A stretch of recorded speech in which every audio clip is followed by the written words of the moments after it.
Hey guys, Ramsey here. Welcome to another video. Today we have a review from the house of 1984, and this is a brand new house. They actually came out just last year in 2024. I reviewed their very first fragrance, Ajna, on the channel. Today we're reviewing part 2 of 2, and this is called Monochrome.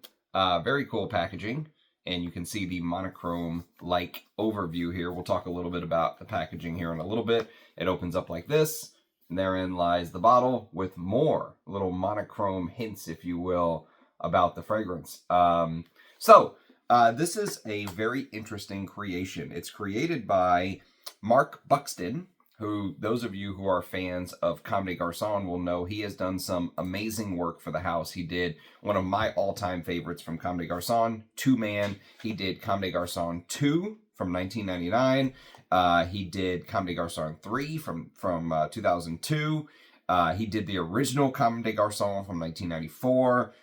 Just a list of amazing Comme des Garçons fragrance has been, and that's just a small sampling. He's done a lot more for the house, and he's a artist that I think is one to sort of keep an eye on, you know? I've often said that I find it much more interesting to follow perfumers than to follow a particular perfume house, if you will, because the perfumer sort of brings all of their expertise and experience with them whenever they go to a new house. So they can jump around and be like free agents, if you will, but they bring their combined knowledge and understanding and history and style with them whenever they do something new. And this is an absolute perfect example of that, because this is basically, you know, Mark Buxton using his history of and knowledge of doing these out there crazy fragrances for the house of Comme des Garçons, creating things like garage floor smells and, you know, stuff like that, and creating something for this new house, 1984.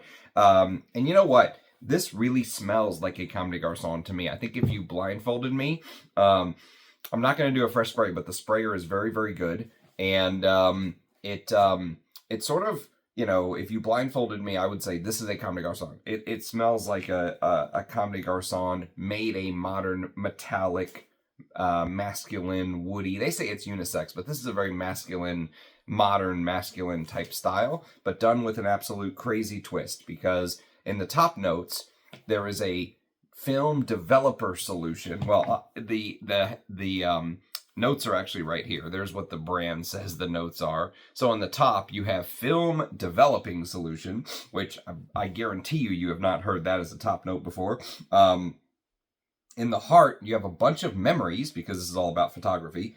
Photographer's sweat and freshly printed instant film. All notes I promise you have never heard before, with a trace of Mary Jane, just a tiny trace. And in the base, you have some normal notes like vetiver, cedar, atlas cedar, labdanum, and faint musk. So you get the idea. But basically, this film developer solution in the top comes across when you first spray as this metallic citrus slight blend of clean and this strange combination of circuit board. Okay, so this is what came to mind for me. And this is actually perfect, because I did not have this opened because of the fact that I was going to show you guys this. I actually was working on this. Well, my skills are very, very limited, but I was trying to figure out how the hell to change the damn battery. Actually, I'm just going to throw it away, because I have a second one of these, and the battery is so easy to get to. And this one, I don't know, it says there's a battery here, right here. It's like a battery symbol, but I don't know. I'm not going to mess with it. I'm just going to chunk it. It was pretty cheap anyways, but it's one of my favorite calculators. Anyways, so this is the image that comes to mind. This right here is just a perfect representation of monochrome to me, even though they're talking about black rooms and, you know, developing photograph and the old school film and all of this stuff. This is actually the image that comes to mind right here. And the reason is, you know, I have a history, and I remember my old man is an engineer, and I remember him using these little circuit boards and soldering things from the past when I was a kid and stuff like that. And that image, you know, of electrical things being soldered together and whatever the hell engineers do. I'm like the opposite of the engineer mind, but that's what it feels like. You know, it feels like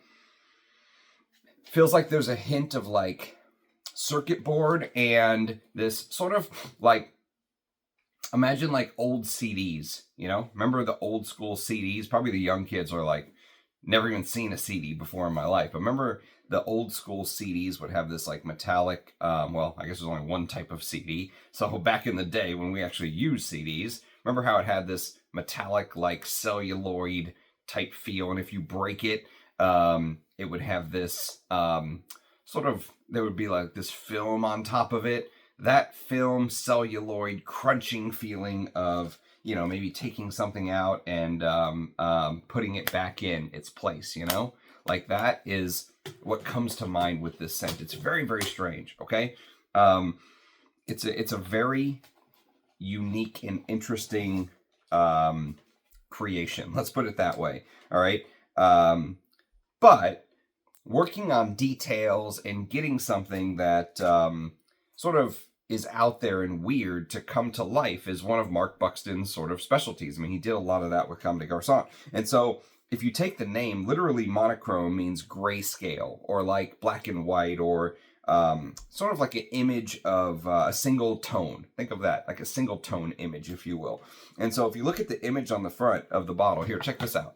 So you kind of look and you obviously see the bottle standing out, right? But if you take a look in the background, sorry about the light there, but you can see there's actually lights as if it's on a building, but then you can also see the light of the building continuing through the bottle right here and continuing on. You can still see the picture through the bottle as if it's a monochrome sort of color. And obviously you can see the sepia tone color of the bottle, but everything else, the department store here, or whatever it is, continues on through the bottle. Very, very cool stuff. I also like the image or the packaging insert right here, giving you a good idea of this flower that's sort of being carried on this developer solution. And you can see it's obviously the 1960s or 70s. And, you know, back when people actually had to develop fragrance, or develop, well, obviously they developed fragrance, but they developed their photography. And so from their perspective, they wanted to kind of take you back in time. So what the House of 1984 wanted to do with this scent is they wanted to take you back in time. And they wanted to sort of bring you back to the time where you had to take your film to the photography store, or, you know, if you're old enough to remember actually developing photography back in the day, you know, you would take it to some quaint little photography store and they'd say, okay, come back in 3 weeks or whatever it is, 2 weeks. I don't know how long it took. I guess it depended on the time and the time frame that you bought it. I brought it in. I think sometime in the 80s, there became maybe like 1 hour development or something like that, but that was a newer thing. And so if you remember developing film back in the day, it wasn't this instant gratification type process like it is now, where you click a button and bam, it's instantly updated to the gram, right?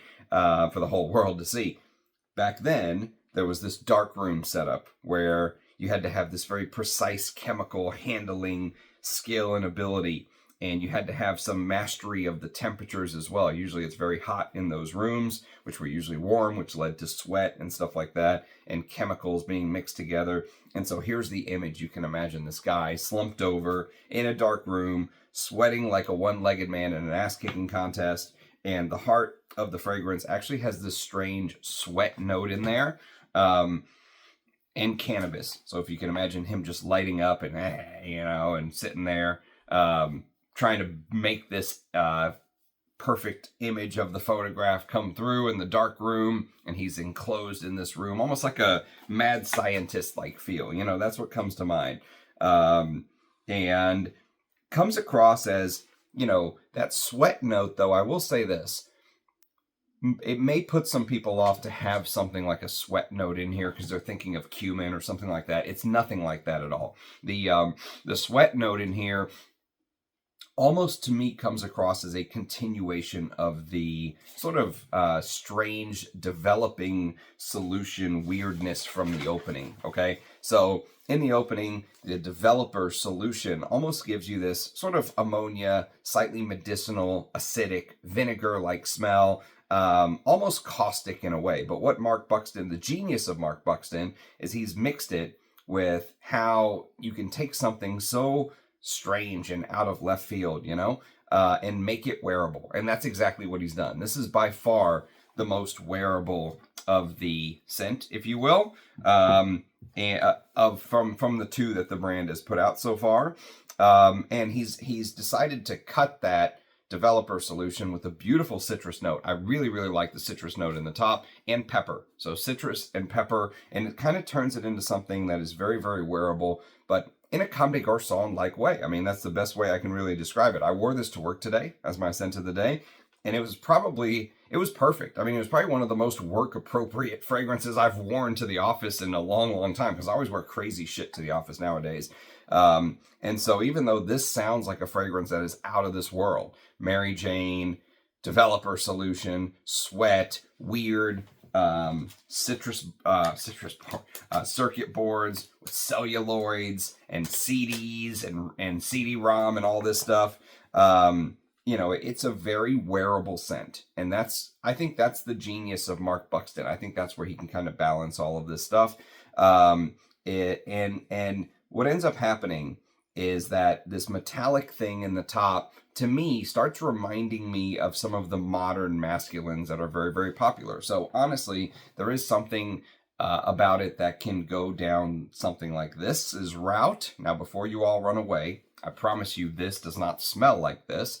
I'm just saying that metallic bit, either from the image of the sort of circuit board comes to mind, is reminding me, or maybe there is a big hunk of ambroxan in Monochrome that's just not listed. I don't know, but I get this very modern feel to the fragrance, okay? Modern ambroxan overdose feel. Now, it's combined with woods, which is also kind of what Sauvage does, you know, what Bleu de Chanel does.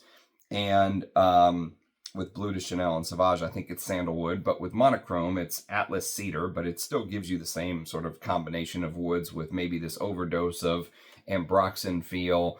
And, you know, also, if you look at the marketing again, if you actually go to the House of 1984 website, which is House of 1984, you will see that there is this almost image of this metallic water being splashed, but I bet you it's supposed to be developer solution, but it looks like this metallic liquid, almost like the Terminator. You know, that's what comes to mind, honestly. The Terminator being going into the liquid form when he gets shot or something, or melted and then coming back. And in it are flowers that are being carried. And those flowers are labdanum flowers, all right? And so what he's done is he's used labdanum in the base to sort of add this warmth, all right?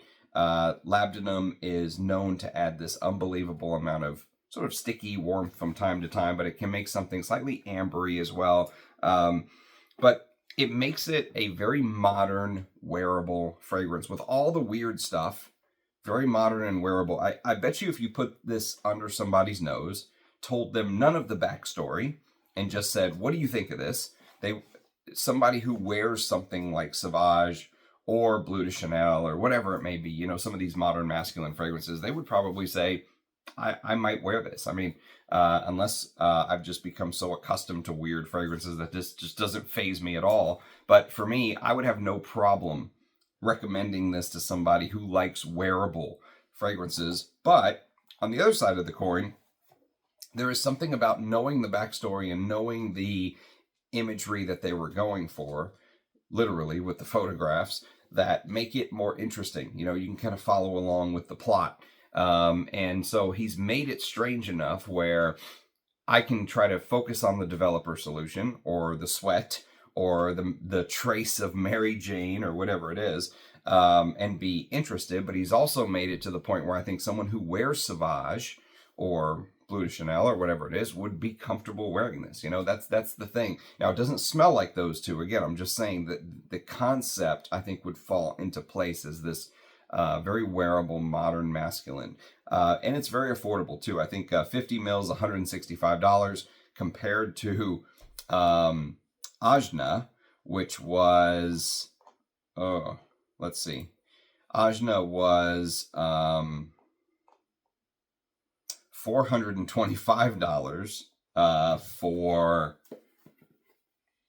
I believe it was 30 mils. Yeah, so you lose 20 mils and you pay $425. Now, Ajna had a bunch of rare ouds and stuff like that in there, but Monochrome seems much more affordable when you put it that way. Okay, so let me see if I can read you the blurb really quick here. Monochrome, House of 1984. Okay. Actually, let's save that to the end. We'll save it to the end because I have some more to talk about. So there is a link to Ajna, and that link is, which again, I reviewed Ajna on the channel if you want to learn a little bit more about their more expensive offering from the house, which is made up of worn dollar bills or freshly printed dollar bills that turn into worn dollar bills. You know, there was a very interesting connection with the rise and fall of empires and you know, having the world reserve currency when I wore this and stuff like that. And there were also, I think, 4 different types of rare ouds in here as well, but it is expensive. And it was done by a woman who one of my buddies called the female Russian atom, which really kind of caught my attention, if you will. But there is this cannabis note in Ajna in the mid, I believe, also, and there's also a cannabis note in the mid of Monochrome, and I think that earthy cannabis note ties the two together. It really reminds me a little bit of each other, even though they're completely different fragrances. That earthy cannabis is. And maybe some of that earthiness is coming from the vetiver, and the base contributing to that would be my guess.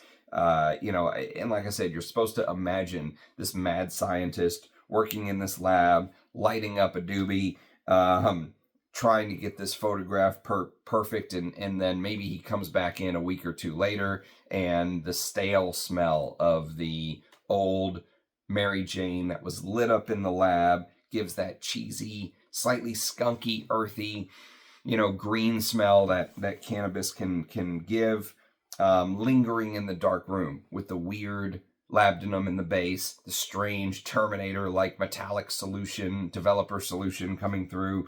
And, you know, for me, since there's only 2 fragrances from the house and they both share this cannabis-like accord, it's became a little bit of a calling card for the house. I don't know if they meant to do that or not, but it has become a little bit of a calling card. Maybe the guy who conceived it, Faisal Al Dosari, has a thing for cannabis. I have no idea.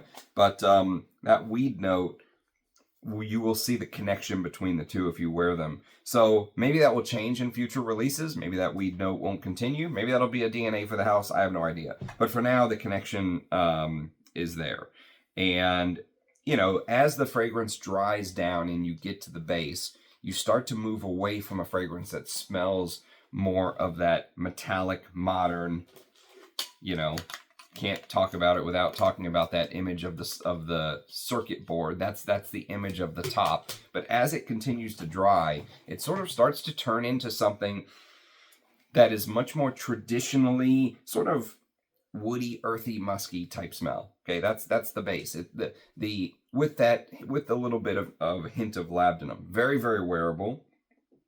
And again, I'll reiterate, if there's any fans of Comme des Garçons, I would urge you to try Monochrome. Monochrome may surprise you with the weird film. You know, the marketing shows the film, the developer solution, the flowers being carried by the developer solution, which are actually labdanum flowers. Here, let me read you the blurb before we close. But of course, there's photographs everywhere and all that stuff. So if you're into that, you know, the reels, the old film, that kind of stuff, it might be one to check out. It's a very interesting concept. At least, no matter what you say about the house, it's an interesting concept. And I'm glad that I got a chance to do these reviews. So thank you for sending these my way from Faisal. Faisal sent these to me. So very, very blessed to get to at least do the reviews for you guys. I don't know if I would buy them with my own money, but I'm very very lucky and honored to get to do the reviews, at least for YouTube, because I don't think there's any YouTube reviews. I think these are kind of like exclusive reviews for YouTube. I could be wrong, but I didn't see any, but I didn't check too hard either. So Let me read you the blurbs. They say, a memory of the good old days of analog photography comes alive with a random childhood visit to a quaint photography store. This twist on a classic Chypre perfume. I would not have guessed that this is a classic Chypre, by the way. That surprised me a little bit, but I'll believe them. Captures nostalgia in monochromatic hues. The top note opens with a distinctive scent of film developing solution, very distinctive, and caustic, mingled with zesty citrus and a hint of pepper. It transports you back to those moments of anticipation, waiting for images to emerge from the dark room. Well, not for anyone born in the last 25 years, but yes. The heart of this fragrance lies a bouquet of memories, the scent of a photographer's sweat, the chemical tang of freshly printed instant film, and a subtle trace of Mary Jane evoke the warmth and creativity of those bygone days. The base notes settle into a grounding blend of vetiver and cedar atlas with a faint hint of musk. This combination recalls the aroma of old photo albums, wooden camera cases, and the lingering essence of moments captured forever. So there you have it. Monochrome by the House of 1984. Very, very interesting stuff. No matter what you say about it, I think it's very, very fascinating stuff. And definitely the best priced value for money from this house. And again, if you're a fan of Mark Buxton's old work, I think this is one that would be right up your alley. So that is my take. If you have any experience with this, do let me know. And I'd love to hear your thoughts in the comments or see your faces. Let me know. Leave me a comment so I can see your faces in the comments, so I know you watched. As always, it's a pleasure and an honor to get to do these for you guys. So thank you very much for the support, everyone. Cheers, and I'll catch you next time. Bye-bye.